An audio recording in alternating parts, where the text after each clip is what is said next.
Hey everyone, स्वागत है आप सभी का कृष्णा गाइडेंस 1111 में। तो काफ़ी सारे नए लोग जुड़ गए हैं, आप सभी का स्वागत करती हूँ मैं। थैंक यू सो मच मुझसे जुड़ने के लिए, और मैं अब आपको सर्व करने के लिए रेडी हूँ। तो चलिए जानते हैं जो भी अभी आपकी करंट सिचुएशन है उसमें जो आपने पॉजिटिव चेंज लाया है, क्योंकि यहाँ पे मुझे जो मैसेज पिक हो रहा है वो ये हो रहा है कि आपने बहुत ही ज़्यादा पॉजिटिव चेंज लाया है अपने पर्सन के टुवर्ड्स, फैमिली के टुवर्ड्स, और एक नई जो इनर सेल्फ आपकी दबी हुई थी, जो सेल्फ लव तो आप करते थे लेकिन कहीं ना कहीं आप अपने आप को पीछे रख देते थे, या फिर ये लोग चाहते थे कि आप पीछे रहें और आप अपनी उस बोल्ड इमेज को, और बोल्डनेस से मेरा मतलब ये नहीं है कि आप हर चीज़ छोड़ना चाहते थे। बोल्ड इमेज से मतलब आपके पास वो करेज थी कि मैं अपनी इस परिस्थिति को बदलने की ताकत रखता हूँ, और उसके टुवर्ड जो आप एक्शन लेना चाहते थे। तो उसमें ये लोग बहुत ज़्यादा आपके फैमिली मेम्बर हो सकते हैं, आपके स्पाउस हो सकते हैं, वो बहुत ज़्यादा सपोर्टिव नहीं रहे हैं, बल्कि कॉन्फ्लिक्ट ही क्रिएट किया है इन्होंने। और मुझे ऐसा फील हो रहा है कि आपने रिसेंटली बहुत ज़्यादा हैवी एनर्जी को रिलीज़ किया है, टॉक्सिक फैमिली मेम्बर से कट ऑफ किया है, अपनी एनर्जी को कट ऑफ किया है, उन्हें सर्व करना बंद किया है। और यहाँ मुझे बहुत सारे लोग लग रहे हैं कि अपने स्पाउस को भी, जो अभी तक उनके आप बहुत ज़्यादा नाज नखरे उठाते थे, या फिर कह दो कि उनके बहुत ही ज़्यादा ईगो सेल्फ को आप बर्दाश्त करते थे, कि जो एक ईगोइस्टिक, यस ये वर्ड सही है, ईगोइस्टिक बिहेवियर को आप बर्दाश्त करते थे कि ठीक है, और वो आपका टाइम कंज्यूम कर जाते थे। और ये कई बार हुआ है, डिवाइन ने आपके साथ कई बार हुआ है, आपको रेड फ्लैग दिया है, लेकिन आपने कहीं ना कहीं आप बहुत ज़्यादा सॉफ्ट हार्ट के मुझे यहाँ पे गाइस लग रहे हो। तो चलो मैं रीडिंग स्टार्ट करती हूँ, कार्ड ना आने के लिए तैयार है। तो ये रीडिंग इस पर्पस से है कि जो आपने नया मूव लिया है ना, तो उनका रिएक्शन क्या होगा।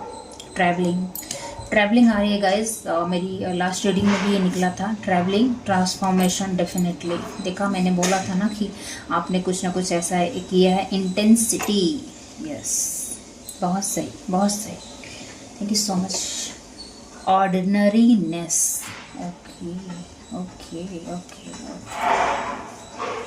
इसको क्लैरिफिकेशन दीजिए। Receptivity, okay. तो सबसे पहले जो मैसेज आ रहे हैं वो मैं फटाफट बता देती हूँ, अदरवाइज मैं भूलने लग जाऊँगी। तो जो आपने जो ट्रांसफॉर्मेशन दिखाई है ना, अपनी ट्रू सेल्फ को जो बाहर लेकर आया हो, जो बहुत दबी हुई थी, वो बाहर निकलने के लिए बेताब थी। तो अपनी ट्रू सेल्फ में आप हैं, ठीक है। अब आपकी चीज़ें जो हैं वो आपको मेंटल क्लैरिटी और ज़्यादा है, जो कहीं ना कहीं संशय था, कहीं ना कहीं आप दब जाते थे, झुक जाते थे संस्कारों की वजह से, या फिर होता है ना कि चलो ठीक है, स्पाउस को ही आगे बढ़ने देते हैं, अपने आप को पीछे कर लेते हैं, और अपने काम को आप बैक कर देते थे। उन सब चीज़ों से अब आपने कट ऑफ किया है। ऐसा नहीं है कट ऑफ करने का मतलब कि अब अपने स्पाउस को रिस्पेक्ट नहीं कर रहे हो, अपने स्पाउस को भी रिस्पेक्ट कर रहे हो, और अपने काम को भी रिस्पेक्ट कर रहे हो, क्रिएटिविटी को भी रिस्पेक्ट कर रहे हो, और ट्रैवलिंग, बहुत ज़्यादा ट्रैवलिंग करते हुए भी नज़र आ रहे हो। तो एक पूरा का पूरा बैलेंस बनाया हुआ है आपने। लेकिन जो आप मतलब अंदर से आप जान चुके हो कि सामने वाला पर्सन किस तरीके का है, और मुझे किस तरीके से यहाँ प्रैक्टिकली अप्रोच रखना है। पहले आप इमोशनली बहुत ज़्यादा अटैच थे, आप अभी भी रिस्पेक्ट करते हो अपने स्पाउस की, अभी भी रिस्पेक्ट करते हो अपने इन लॉज की, लेकिन आपने एक हेल्दी बाउंड्रीज मेंटेन करना सीख लिया है। क्योंकि आपने बहुत ज़्यादा लंबा समय अलोननेस में बिताया है, और ये ऐसा नहीं है कि आप लोगों के साथ मिलजुल कर रहना नहीं चाहते थे। वो लोग चाहते थे कि आपको अकेला कर दिया जाए, क्योंकि वो आपकी लाइट से अफेंडेड हो रहे थे, एक्सपीरियंसिंग। और आप क्या कर रहे थे, आप एक्सपीरियंस कर रहे थे, आपकी सोल एक्सपीरियंस कर रही थी ये सब चीज़ों को, क्योंकि ये सब चीज़ें लर्निंग के बेस पर आई हैं। मतलब आपके लिए न्यू लर्न थे, आप इस तरह के माहौल में नहीं पले बड़े हो कि दूसरों को नीचा दिखाओ, या दूसरों को कम आंको, या दूसरे का कॉन्फिडेंस लो करो, बल्कि आप तो कॉन्फिडेंट बूस्ट करते होगे लोगों का, आप तो आगे बढ़ चढ़ के मदद करने वाले में से होगे। और यही नेचर उन लोगों को बहुत ज़्यादा खटका है आपका, कि उनको लगता था ये बहुत ज़्यादा अपने आप को शो कर रहा है या शोबाजी में है, या फिर दिखा रहा है कि मैं बहुत अच्छा हूँ या अच्छी हूँ, या फिर उनको कहीं ना कहीं ये अच्छे से नॉलेज थी कि आप उनके जैसे नहीं हो, आप मस्ती परस्त नहीं हो, आप मुफ्तखोर नहीं हो, आप उनके जैसे लेजीनेस नहीं हो, आपको अपनी रियलिटी से लड़ना आता है, उसको चेंज करना आता है, आप सत्य के लिए खड़े होना जानते हो, आप अपने फ़ायदे के लिए किसी को धोखा नहीं देते हो, और चाहे आपको जितना भी टफ सिचुएशन में डाल दिया जाए आप उठ खड़े होते हो। ये सब चीज़ें वो लोगों ने पहले ही भाप ली थी आपके अंदर से, आपकी विजडम को, आपके करेज को। लेकिन आपने उनको प्योर लव दिया है, प्योर केयर दिया है। कहीं ना कहीं इनसिक्योरिटीज़ आपको पता चल गई थी उनकी, लेकिन फिर भी आपने लव दिया, केयर दिया कि हो सकता हो ये लोग बदल जाएं। पर एक बात मैं आपसे कहना चाहूँगी, कुछ लोग कभी नहीं बदलते, कभी नहीं मतलब कभी नहीं। अगर बदलना होता तो कृष्ण जी भी महाभारत नहीं करते, ट्रस्ट में। अगर भगवान भी स्वयं आके उनके बीच रहने लग जाए ना, तो भी वो लोग ऐसे लोगों का बिट्रेल ही करेंगे। तो अब आपने ये सब चीज़ें सीख लिया है, अब आपको आगे क्या करने की ज़रूरत है, उसके लिए गाइडेंस आपके पास ऑलरेडी मौजूद है। आप अपनी इनर गाइडेंस से बहुत ज़्यादा कनेक्टेड हो, और कहीं ना कहीं से आपको कहीं ना कहीं अब आप जान गए हो कि मुझको कितना अपना देना है, और कहाँ पे मुझे अपना जो दे रहे हो, जो पार्टिसिपेशन कर रहे हो, जो कंट्रीब्यूशन कर रहे हो, वो रोकना है, और किस हद तक मुझे स्ट्रेच होना है, और कब हमको कट ऑफ होना है। इस चीज़ की क्लैरिटी पहले नहीं थी। आप प्योर थे, आप पूरा लव देते थे, केयर देते थे, सपोर्ट देते थे, और वो लोग इसी चीज़ का फ़ायदा उठाते थे कि आप उनके जैसे तेज़ तर्रार नहीं हो, या फिर तेज तर्रार से मेरा मतलब ये नहीं है कि मतलब कुछ लोग अपने आप को ना बहुत ज़्यादा 30 मार खा समझते हैं। वो जब दूसरे को धोखा दे देते हैं, दूसरे को बिट्रोयल कर देते हैं, तो उनको लगता है कि वो बहुत ही बढ़िया काम कर रहे हैं, उनके जैसा नॉलेज किसी के पास नहीं है, कि वो दूसरों का खा भी ले रहे हैं और दूसरों से चालाकियाँ भी कर रहे हैं और उनको डिसरिस्पेक्ट रिटर्न में दे रहे हैं। बट वो कहीं ना कहीं बैड कर्मा क्रिएट कर रहे हैं, और आप कहीं ना कहीं अपने कर्मास को डिसॉल्व कर चुके हो। ये सब आपको मतलब आपको अच्छे से पता है क्या बुरा है, क्या गंदा है, किस चीज़ को हमें नहीं करना है, किस चीज़ को हमें करना है। ये सब चीज़ आपके अंदर इनबिल्ट है। मतलब ऐसा नहीं है कि आप दिखावे के लिए करते हो, ये सब आप है। तो अब आप क्या करोगे, बुरे नहीं बनोगे, लेकिन बहुत ज़्यादा अच्छे भी नहीं रहोगे। जितना आपको पार्टिसिपेट करना है, जो आपका रोल है, आप वो करोगे। और इमोशनली अटैचमेंट मुझे यहाँ कहीं भी नज़र नहीं आ रही है। पहले जो आप इमोशनली अटैचमेंट, जो इमोशनली केयर लोगों को देते थे, यहाँ तक कि आपके स्पाउस भी हो सकते हैं, वो आप देना बंद कर रहे हो। लेकिन दुनिया की नज़रों में, या फिर एक फैमिली माहौल ख़राब ना होने पाए, उसके लिए जो आपकी एक होता है ना कि एक स्पाउस को एक हेल्दी वे में रिस्पेक्ट करना, हेल्दी वे में अपनी कर्तव्यों को पूरा करना, बाकी जो फैमिली मेंबर हैं उनसे एक हेल्दी डिस्टेंस मेंटेन करते हुए, जैसे वो प्रैक्टिकली बात कर रहे हैं वैसे प्रैक्टिकली बात करना। उनकी तरह गिरना नहीं है, लेकिन आपको अब सोल्यूशन मिलना शुरू हो गया है कि किस तरीके से, किस सिचुएशन से पॉजिटिविटली कैसे डील किया जाए। ये मुझे शब्द चैनल हो रहे हैं। बाकी का कार्ड मैं टैरो से लूँगी कि देखते हैं नेक्स्ट आपको इस सिचुएशन में क्या करना है, और आगे नेक्स्ट आपके लाइफ में क्या चेंजेस होंगे। जो ये चेंजेस आपने किया है उसके बेस पे आप अपनी लाइफ में क्या चेंज कर रहे हो, क्या चीज़ बदल जाएगी, इस चेंजेस से आपकी लाइफ में क्या बदलेगा। जो करंटली आपने चेंजेस लिया है, प्लीज़ स्पिरिट गाइड मुझे गाइड करें कि जो करंटली व्यूअर्स ने लिया है चेंजेस, उससे उनकी लाइफ में क्या आएगा। चलो कार्ड रेडी हैं। द फूल की एनर्जी है, तो कहीं ना कहीं आपने सब कुछ छोड़ रखा है। एक न्यू बिगनिंग की एनर्जी मुझे नज़र आ रही है, लेकिन ये छोड़ रखा है ऐसा वाला नहीं है कि इन्होंने आंख बंद कर रखी है तो सब कुछ छोड़, ऐसा वाला नहीं। आपको पता है, अंदर से आप नॉलेज ले चुके हो, ये एक्सपीरियंस कर चुके हो इस फूल कार्ड को आप पहले भी। तो अब आपको ना हर चीज़ पहले से पता होगी, कहाँ पे क्या चीज़ कैसे करनी है। न्यू बिगनिंग, ये फुल कार्ड न्यू बिगनिंग को भी दिखाता है। तो कहीं ना कहीं अब इसकी वजह से आपकी जो अपनी फैमिली है, जो बच्चे हैं, स्पाउस हैं, या एक्सटेंडेड फैमिली की वजह से जो कॉन्फ्लिक्ट हो जाते थे, वो अब आप अपनी फैमिली में नहीं करोगे, क्योंकि आप जीना सीख गए हो। यहाँ मुझे रीबर्थ की ये भी एनर्जी आ रही है कि आपने जीना सीखा है। कैसे जीना सीखा है, आप हील हुए हो। सबसे पहले आप हील हुए हो कि हाँ, एक्सेप्टेंस की एनर्जी में आए हो कि ठीक है भाई, अगर यही मेरी डेस्टिनी है, यही मेरा कर्मा है, यही मेरा भाग्य है, तो इसी चीज़ में रह कर भी मैं अच्छे से अपने आप को ट्रांसफॉर्मेशन की एनर्जी दूंगा, ट्रांसफॉर्म करूंगा और एक्सेप्ट करता हूँ रियलिटी को। तो कहीं ना कहीं मुझे एक्सेप्टेंस की एनर्जी नज़र आ रही है। जो इल्यूजन, जो मेंटल कॉन्फ्लिक्ट आपके अंदर था ये किसी भी वजह से हो सकता है, उस पर आपकी जीत हासिल होते हुए नजर आ रही है। लोग अब देख पा रहे हैं कि जो इंसान कल तक कंफ्यूज रहता था, इसको क्लैरिटी नहीं थी। देखो क्या है ना, आप लोग बहुत ज़्यादा इनोसेंट सोल लग रहे हो मुझे। आपके आसपास के लोग बहुत ज़्यादा टॉक्सिक हैं, ठीक है। उनकी एनर्जी में टैप इन करने के लिए मुझे मना किया जा रहा है, क्योंकि कहीं ना कहीं आपको भी ये सब सुनकर बहुत ज़्यादा पेन हो रहा है। और पास्ट में ये लोग जानते थे कि आप बहुत ज़्यादा केपेबल हो, लेकिन आप कंफ्यूज जाते हो, और कहीं ना कहीं यही कंफ्यूजन को ये लोगों ने पकड़ के आपको और ज़्यादा कंफ्यूज किया हुआ था। बट अब आपको मेंटल क्लैरिटी आ गई है, तो अब कंफ्यूजन में अब आप नहीं रहोगे, क्योंकि स्वयं ईश्वर ने अब आपकी वो कंफ्यूजन को दूर किया है। और आपकी लाइफ में ये देखिए, आपकी लाइफ में अब न्यू अपॉर्चुनिटी आ रही है, और उसको अब आप ग्रैब करोगे।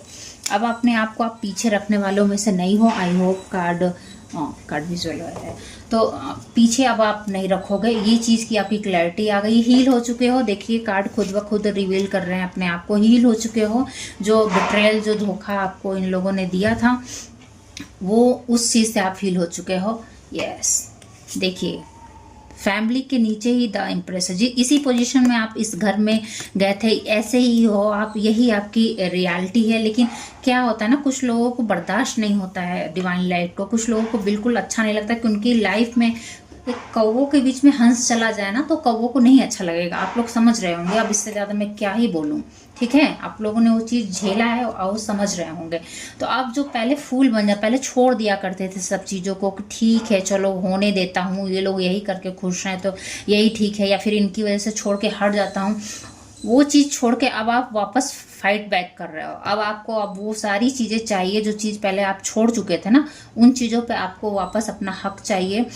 और ये ऐसा नहीं कि चीख रहे हो, चिल्ला रहे हो, चिढ़ा रहे हो, नहीं, मतलब साम दाम दंड भेद की एनर्जी। अगर वो लड़ाई करने के लिए तैयार होंगे तो आप अच्छे वे में लड़ोगे। मतलब दुनिया भी देख के आपको बोलेगी कि भाई ये तो अपने हक के लिए बोल रहा है, कितनी तमीज़ से, कितनी रिस्पेक्टफुली और कितने कॉन्फिडेंटली ये बोल रहा है, डरोगे नहीं। मतलब ऐसा नहीं है कि लोग मिलकर दबा देंगे, वो चीज़ हट रही है। दूसरी लीडरशिप आ रही है। पहले आप छोड़ देते थे कि चलो ठीक है, मेरे पीछे होने से अगर इन लोगों को खुशी मिलती है तो मैं यही करने देता हूँ, वो भी खत्म हो रही। अब आपको पता है कि भाई मेरे पीछे होने से ये लोग अपना ही गंध मचाएंगे, तो वहां पर आप आगे आ रहे हो, अपनी एनर्जी को क्लेम कर रहे हो, अपने सामान को क्लेम कर रहे हो, और अपनी चीज़ों को खुद ही हैंडल करना सीख गए हो, रेदर देन इन लोग से दब के, इन लोगों को अपनी मनमानी करने से अच्छा है कि अब आप अपना घर संभालना सीख गए। मुझे यहाँ पर घर संभालने की एनर्जी आ रही, तो हो सकता हो आपके साथ होता है ना, कुछ लोग सोचते हैं कि चलो ये तो भाग रही है, तो छोड़ रही है, तो दब रही है, तो लड़ाई से बच रही है या बच रहा है, तो इसको दबा ले जाते हैं, इसको कर ले जाते हैं। तो अब वो आप वैसा नहीं हो, आपने करके देख लिया है। ये वैसे लोग हैं कि मतलब मानने वाले लोग नहीं है, तो अब आप उसके लिए भी तैयार हो। और लोगों को यही मैसेज जा रहा है। द स्टार, लो भाई आ गया, खुद ब खुद कार्ड आ गए। The king of want, the star, जो चाहोगे वो पाओगे। और लोग भी ये बात मानते हैं कि आप जो चाहते हो वो मैनिफेस्ट करके ही ले लेते हो, चाहे जितना भी हार्ड क्यों ना हो आपकी लाइफ में, चाहे जितनी ही स्ट्रगल क्यों ना हो आपकी लाइफ में। एक बात तो पक्की है कि आपकी हेल्प डिवाइन जरूर करते हैं। आपका कोई साथ दे या ना दे, आपको ईश्वरीय मदद जरूर मिलती है। ये बात आप भी अच्छे से जान गए हो, और आपके आसपास के लोग भी अच्छे से जान गए हो कि अगर इसने ठान लिया, अगर इसको जो चीज़, ये क्योंकि सोचने समझने की शक्ति अच्छी है ना आपकी, तो ऐसे ही लोगों की तो ईश्वर मदद करते हैं। ईश्वर देता भी उन्हीं को है जिनको देने के, मतलब दूसरों को देने की क्षमता हो। तो अब आपको ईश्वर भी सर्व कर रहे हैं, और लोग ये बात अच्छे से जानते हैं कि जो चीज़ आप चाहते हो वो चीज़ पा लेते हो, और ईश्वर कहीं ना कहीं आपको ज़रूर सपोर्ट करता है। दुनिया करे चाहे ना करे, आपके ईश्वर, आपके इष्ट देव, आपकी कुल देवी आपका सपोर्ट जरूर करती हैं। ऐसा लोग जान चुके हैं, और आप भी जान चुके हो। फाइनल और फुल कार्ड में ले रही हूँ, द हेरोफेंट की एनर्जी में आ गए हो। जिस चीज़ को जितना दबाना चाहो ना, यूनिवर्स उतना ही ऊपर कर देती। तो ये लोग आपको दबाना चाह रहे थे, आपके ऊपर लीडरशिप रखना चाह रहे थे, आपको कहीं ना कहीं इस एनर्जी से निकाल कर इस एनर्जी में पहुंचाने का काम ये लोग किए थे कि सब कुछ छोड़ छाड़ के चला जाए, इतना इसको तबाह करो, इतना इसको तंज कसो, इतना इसको ताने मारो कि ये खुद ही अपने हस्बैंड से अलग हो जाए, खुद ही अपने स्पाउस को छोड़ दे, इसके स्पाउस को इतना भड़का दो, इतना बिट्रेल कर दो। और आपके स्पाउस भी दबे हैं, वो फैमिली मेंबर से कहीं ना कहीं दब जाते हैं आपके स्पाउस। जहां आपको साथ देना होता है ना, वहां वो भाग खड़े होते हैं, यहाँ मुझे दिख रहा है। तो लेकिन आपने उन सब परिस्थितियों में पेशेंस रखा है, पॉजिटिविटी बनाई रखी है। आपको डेफिनेटली यहाँ पे पेन हो रहा है, लेकिन आपको डिवाइन ने हील कर दिया है गाइस। और ये हीलिंग ऐसी नहीं कि हील हो गए हो तो वापस से भाई आ जाओ, मैं वापस से आपको फिर से करना ही नहीं। अब आप हो चुके हो द चैरियट। मुंह की खाएंगे वो लोग, मुंह की खाएंगे, मैं बता रही हूँ। और द हेरोफेंट की एनर्जी में आ गए हो तो लोग अब आपको जितना इन्होंने दबाने की कोशिश की थी ना, उतना ईश्वर ने आपको दे दिया है। अब लोग आप ही को एडवाइस लेने आएंगे। अब आप लोग मतलब जो आसपास के लोग हो, जो इन लॉज जहाँ पे आपकी शादी हुई है या फिर जहाँ आप अपने स्पाउस के साथ रहते हो, तो आसपास के लोगों में जाके जो ये लोग आपकी छवि खराब करना चाहते थे ना, जितना छवि खराब करना चाहते थे उससे 10 गुना ज़्यादा ईश्वर ने आपको दे दिया। अब आपकी छवि ऐसी बन चुकी है कि लोग जानते हैं कि नहीं भाई, ये किसी को गलत एडवाइस नहीं करता, किसी को बुरा नहीं करता है, ये नॉलेजेबल पर्सन है, ये अपना आहित नहीं करता लेकिन दूसरों का भी आहित नहीं करने देगा, और मतलब करता नहीं है। और अगर इससे एडवाइस लो तो ये कुछ ना कुछ अच्छा ही बताएगा, यूजफुल ही बताएगा, और इसके पास सोल्यूशन है। ये रोना धोना नहीं करने वालों में से, इसके पास जाएंगे तो हमको सोल्यूशन मिलेगा, हमको कुछ ना कुछ आइडिया मिलेगा। तो जितना आपको मुट्ठी में कैद करना चाह रहे थे उतना ही आप निकल कर आ चुके हो। तो ये है आपकी रीडिंग, बहुत ही ब्यूटीफुल रीडिंग है आपकी। देखिए द हेरोफेंट ना बहुत ही सम्मानजनक पोजीशन होता है। हो सकता हो आपने अपनी क्रिएटिविटी पर काम किया हो, अपने एजुकेशन पे काम किया हो, अपनी एनर्जी को एक पॉजिटिव चैनलाइज किया है, क्योंकि देखो यहाँ हार्ट, ये ऐसी सिचुएशन है ना, यहाँ से लोग ख़त्म कर लेते हैं खुद को, लेकिन आपने उस दर्द को कैरी करके अपने आप को हील किया है। और उसी दर्द ने आपकी इनर विजडम को और ज़्यादा फैला दिया है। और ज़्यादा कहते हैं ना, सोना भी तब के और ज़्यादा वो हो जाता है, जब वो आग में तपता है ना, तभी जाके निखरता भी है। तो निखर चुके हो, अब आपकी रोशनी को कोई अफेंडन नहीं कर पाएगा। पहले भी नहीं कर पाते, पर पहले इतनी विस्डम नहीं थी ना। होता है गाइस, हो जाता है। देखो फैमिली मेंबर में जब हम नई फैमिली में जाते हैं तो हो जाती हैं चीज़ें। मैं खुद एक शादीशुदा हूँ और मैं इस चीज़ को अच्छे से समझती हूँ। I can relate your energy. तो हो जाता है, बट डोंट वेरी। आप चाहते तो इन लोग के साथ मिलजुल के रहना ही चाहते थे, लेकिन ये लोग ने इस चीज़ को कमजोरी समझा कि आप इनके बगैर कुछ नहीं हो, या फिर आपको अपना घर संभालना नहीं आता है, आपको अपनी चीज़ें संभालने नहीं आती हैं। अगर इन लोगों ने आपका साथ छोड़ दिया तो आप कहीं के नहीं रहोगे। ऐसी एनर्जी इनको कहीं ना कहीं खुशफहमी हो गई थी, बट वो खुशफहमी ईश्वर ने दूर कर दिया है, आपको खड़ा कर दिया है पोजीशन में, और उनकी अब उल्टी गिनती शुरू हो चुकी है। ठीक है, चलिए इसी के साथ मैं इस एनर्जी को यहीं पे समाप्त करती हूँ। Thank you so much reading को सुनने के लिए। मिलती हूँ नेक्स्ट रीडिंग में, तब तक के लिए राधे राधे।